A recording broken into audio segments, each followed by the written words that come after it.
You can be the most talented, the smartest, the best educated person with the most valuable contacts and all the advantages in life, but if you are not focused, it doesn't do you any good at all. I wrote in an article for the Wall Street Journal that if you do not have clear, specific goals for your life, you are doomed forever to work for people who do. And that seems to be the case. And yet only 5% of people have goals. So the key starting point with regard to clarity is to know where it is you're going and what it is you want to be and what it is you want to have and what it is you want to do. Because in America, in the most blessed society in all of human history, you can have anything in the world that you want if you can decide what it is that you want. I think that the ability to focus and concentration are the two keys to success in life. That the ability to focus clearly and know exactly what it is you want to accomplish and the ability to concentrate single-mindedly on accomplishing that one thing without diversion or distraction are the keys to success. It's the number one key to effectiveness, is to be able to sit down and look at your work and use the 80-20 rule. Say to yourself, which is the 20% of the number of things that I have to do that account for 80% of the value of my work? And always work on the top 20%. You see, in life, there's never enough time to do everything, but there's always enough time to do the important things. Instead of doing what is fun and easy, which is what most people do, you know what they do? They make a list of everything they have to do, and then they start at the bottom of the list and they work on the irrelevant things. At the end of the day, they haven't got anything done. Successful people, peak performers, concentrate on the top items. And remember, anything other than working on the top items on your list is a waste of your time. And time management is not just time management is life management. You can do anything you want with your life if you'll manage your time properly. We all have the same 24 hours a day, and the ability to concentrate, to discipline yourself, to use willpower and perseverance, to concentrate on one thing at a time is a quality of all success. Nothing great has ever been accomplished without the ability to concentrate single-mindedly on one thing at a time. Always concentrate on the best use of your time. Here is my favorite time management question, which I give to you for free. It's simply this. Before you start anything, ask yourself, what is the most valuable use of my time right now? Make a list and say, what is the most valuable use of my time right now? When you get into your car, say, what is the most valuable use of my time right now? When you leave the house or leave the office, say, what is the most valuable use of my time right now? Ask yourself that question over and over and over again. Repeat it and repeat it and repeat it until it's driven into the subconscious mind as a command. And whenever you have a temptation to do something that is small and irrelevant, that command will go, blam, what is the most valuable use of your time right now? And you'll, ooh, and it'll push you into doing what is the most valuable use of your time. And whenever you're working on the most valuable use of your time, you feel great. You get concentrated effort is a source of energy and enthusiasm. It makes you feel wonderful when you're working on something important, and it makes you feel nothing when you're working on something irrelevant. Develop a sense of urgency. A sense of urgency is a quality that is possessed by only 2% of the population. 2% of the population do things fast. 2% of the population have a bias for action. In Tom Peters' wonderful book, In Search of Excellence, he says that all the excellent companies have a bias for action. And all of the companies that do not classify or do not come into the excellence category do things when they get around to it. You call them up and you have a problem or a complaint. You hear from them 3 or 4 weeks later. But the excellent companies, you call up with a problem or a complaint, and bang, there's somebody back to you in 2 minutes. Focus single-mindedly on one thing at a time, and to work on that one task until it's complete. And to discipline yourself not to do anything else or to become distracted by emails and bells and bips and noises and things like that. It's just your ability to focus like a laser beam on a single task. Determine exactly what it is that you want to be, have, or do in life. And the more I study successful men and women, the more I find that every single one of them, the top 5%, are very clear about where it is they're going and what it is they want to accomplish. And when I look at unsuccessful men and women, or men and women who seem to be unhappy and floundering, I find that almost invariably they have a very, very limited sense of direction, sometimes no sense of direction at all. You see, we as human beings are goal-seeking organisms. We only function at our very best when we're working toward accomplishing something that is important to us. And in my estimation, 80 to 90% of all the unhappiness, hostility, violence, psychosomatic illness, alcoholism, drug addiction, and so on in our society is caused by people having no sense of direction. They don't know where they're going. As they say, if you don't know where you're going, any road will take you there. Whatever skill you identified, you can learn. There's nothing that can stop you from excelling in that skill. It's simply a matter of time. Some people will get better at it faster, others slower, but they've discovered in 25 years of research at the University of Florida They've looked at people who started at the bottom and got to the top and became the heads of Fortune 500, heads of Fortune 1000 corporations. And they went all the way back to their early performance appraisals and comments by their supervisors. And they found that they had all settled on the same strategy. And the same strategy was to identify the one skill that would help them the most at this stage of their career, and then concentrate single-mindedly on learning that skill. And they were serious about this. They didn't just, read a book or an article. They made a plan, like a lesson plan, and they asked, what are the best books to read in this area? What are the best programs, audio programs to listen to? What are the best courses to attend? And they developed a course of study, and they worked for weeks and months and even a year or more to develop that skill. And once they had developed that skill, and people started to tell them, hey, you're pretty good in that area, that was their sign that they had mastered the skill. And then they would ask their boss or ask their coworkers to look at the top people around them or the most successful business people around them, and they would identify the next skill. And what we find is that all of life is like climbing a ladder, and each step on the ladder is mastering a new skill. And what the top people do, and this is one of the greatest breakthroughs in business success I've ever seen in an entire life of studying the subject, is what they do is they get better one skill at a time. They don't try to get better at 10 skills, because that just exhausts you and you see no progress and you soon quit. So what they would do is focus like a laser beam on a single skill until they had mastered it. But here's the most amazing thing. When you are focusing on the development or acquisition of a particular skill, your whole mind is in improvement mode. So what happens is you automatically start to get better at everything else without even thinking about it. You're just more conscious and aware of things that you can do to be better in other areas by focusing on a single skill. They call this, Piers Anderson, who did all this work, calls it deliberate practice. And it is the key to great success, deliberately practicing one skill at a time. Now, once you have learned this skill, which you will, only one person in the world that can stop you from mastering a skill. Who is that? It's always yourself. It's a lack of self-discipline, lack of personal management, lack of control, and so on. I don't have enough time. I'm so busy. I'm tired all the time. Wah, wah, wah, shut up, shut up. So what it takes, and they found that it takes about 2 hours a day, 5 days a week of deliberate practice or focus on a new skill to master the skill. Once you have mastered the skill, then what do? Well, it's obvious. You ask the question again. Now, what one skill, if I was absolutely excellent at it, would help me the most to achieve my financial or business goals? What's the one skill? I was at a private meeting with the head of one of the biggest companies in the world, and that's terrible because the name escapes me for a second, but I had read a book that he had written 10 years before, and it was based on over 30 years of experience, and he'd run 2 Fortune 500 companies.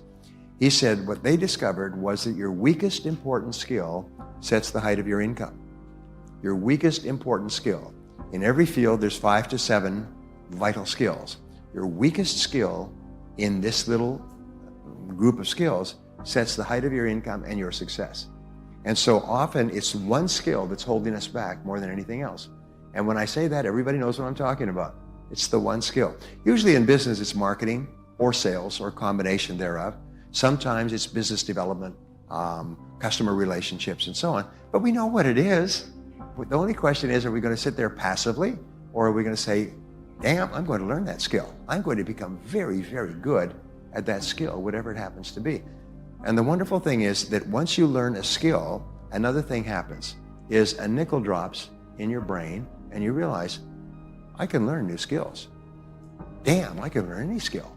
I could learn languages. I could learn any skill. Wow, and suddenly the dam breaks in your mind, and all the hesitation and lack of confidence and lack of certainty that you had, suddenly you realize, I can learn anything I need to learn. And it gives you a tremendous sense of power. So from then on, your whole life becomes a do-it-to-yourself project. Your whole life becomes a process of learning one skill at a time, climbing the ladder of success. Every rung on the ladder is higher income, greater influence, greater power in your profession. Getting better in your field is one of the most important things you can do. So I have a question for you, moving right along. What is the most important work that you do in your field? What is the most important and highest paid work that you do? Thinking. You've obviously been here before.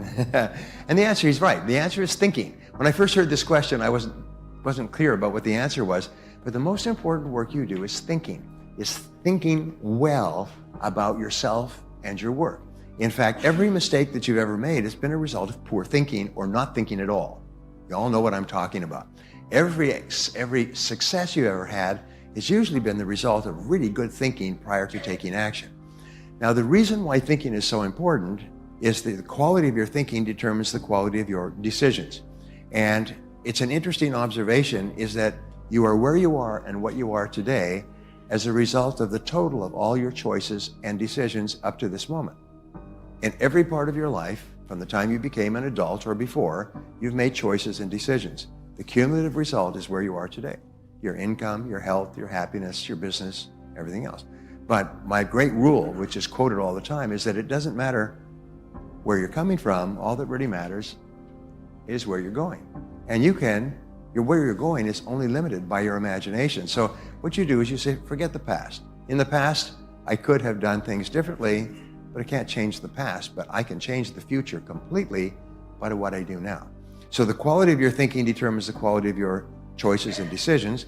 The quality of your choices and decisions determines the quality of your actions, and the quality of your actions determines the quality of your results. And in business and life, everything is results. Results are the most important single word. Is what results are expected of you? What results do you need to get in order to achieve the goals that you set for yourself? And the ability to be absolutely crystal clear about the results that are necessary is the mark of the leader. Peter Drucker said that the first question of the leader is always, what results are expected of me? What results are expected of me to fulfill my responsibilities, to fulfill my commitments? And it's absolutely amazing. If you ask this question, you'll find that 80% of your time at work is spent on doing things that have nothing to do with results. They're just busy things. They're conversations and reading the paper and making phone calls and going for lunch and so on. And if you're really strict with yourself, you'll find that much of what we do contributes nothing to the results that are most important to our success. And successful people are those who are very disciplined. Is this the very best use of my time? Now, the reason that thinking is so important, aside from the results, is because of the word consequences. I began studying time management and designing programs and books, and I'm now one of probably the top time management author in the world in books in 42 languages. And what I found when I was studying time management is this concept of consequences, which was one of those life-changing concepts. What it said was that something is important to the degree to which it has big potential consequences. Something is unimportant to the degree to which it has low or no consequences. And what is the difference between top people and average people? Top people do more and more things that have big potential consequences. Not guaranteed consequences, but potential consequences. Average people spend most of their time doing things that have low or no consequences at all. In other words, if they did them all day long, it wouldn't make any difference. But top people realize there's 2 or 3 things they can do: learning a critical skill, making a critical decision, taking an important action. There's certain things they can do that have enormous potential consequences. You can learn anything you need to learn to achieve any goal you can set for yourself. And I teach that, and I've taught that for more than 30 years. You can learn anything you need to learn to achieve any goal you can set. If you want to become healthy or wealthy or raise happy children or build a successful business, you can learn how, which means there are no limits.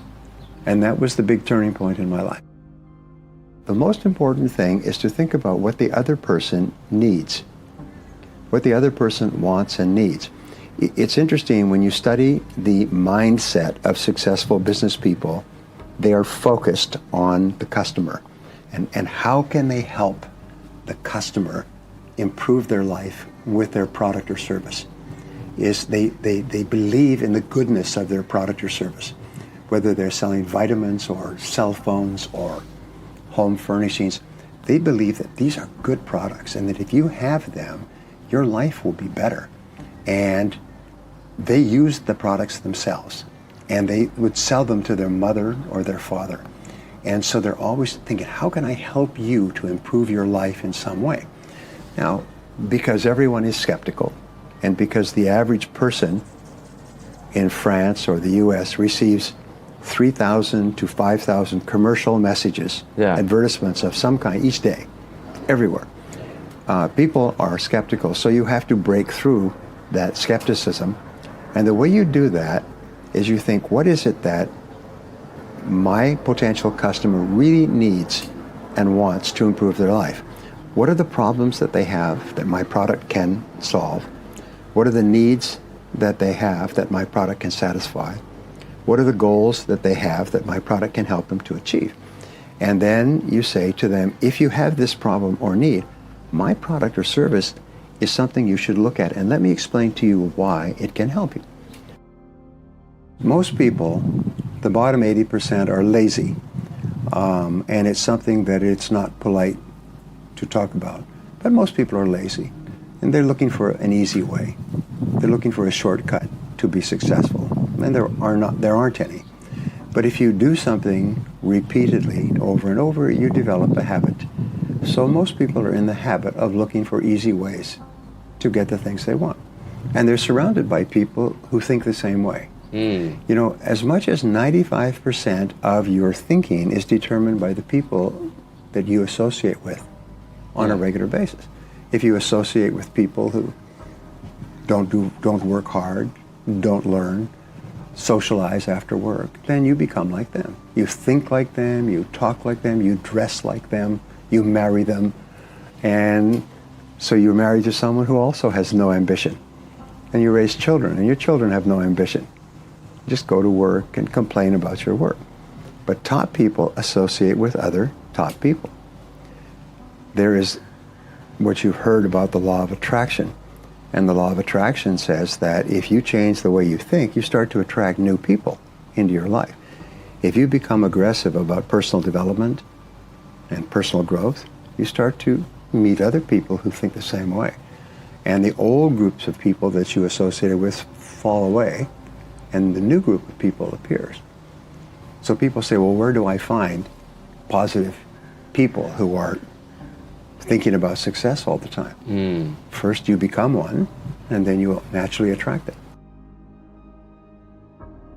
If you like and respect yourself, you will set big goals for yourself. And if you like and respect yourself, you will persist longer, and you'll eventually succeed. And so how you feel, your emotions about yourself, is the starting point and the most important part of success. And so the goal of children, the goal of parents, is to raise children with high levels of self-confidence and self-esteem. Your goal as an adult is to build your own self-esteem, your own mental fitness. Like physical fitness requires physical exercise, mental fitness, feeling very positive about yourself and your life, requires mental exercise. Now, what I discovered, which was one of the most important things of all, is that self-esteem, the other side of self-esteem, is called self-efficacy, which is a word that means that you are good at what you do. So therefore, when you work to become better in your field, whatever you're doing, whether it's in school or in your job, you feel more confident and more positive about yourself. So the more you like yourself, the better you become. And the better you become, the more you like yourself. So you can actually get onto an upward spiral. Which brings us to your subject of success for young people. The key to success is very simple. I've written 2 books on this.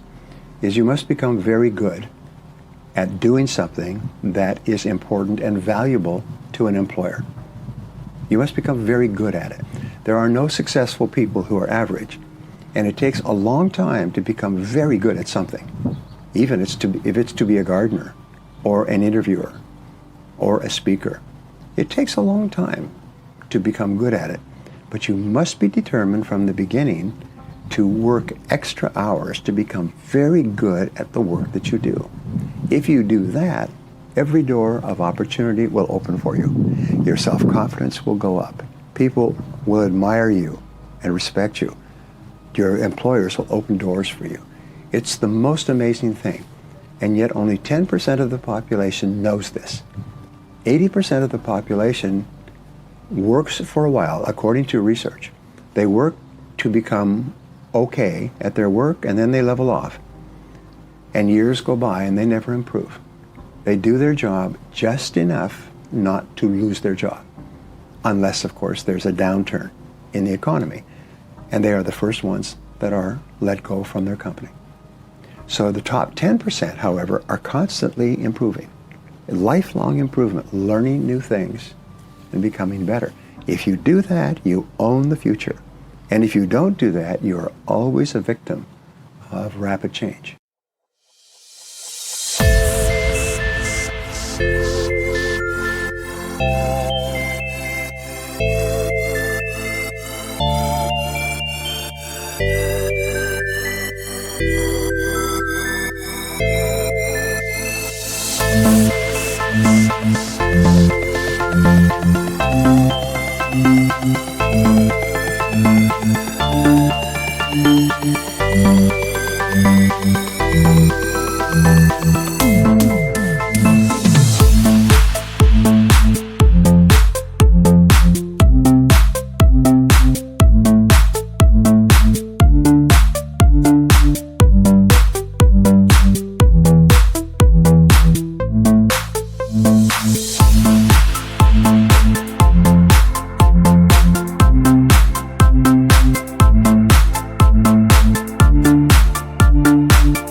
Thank you.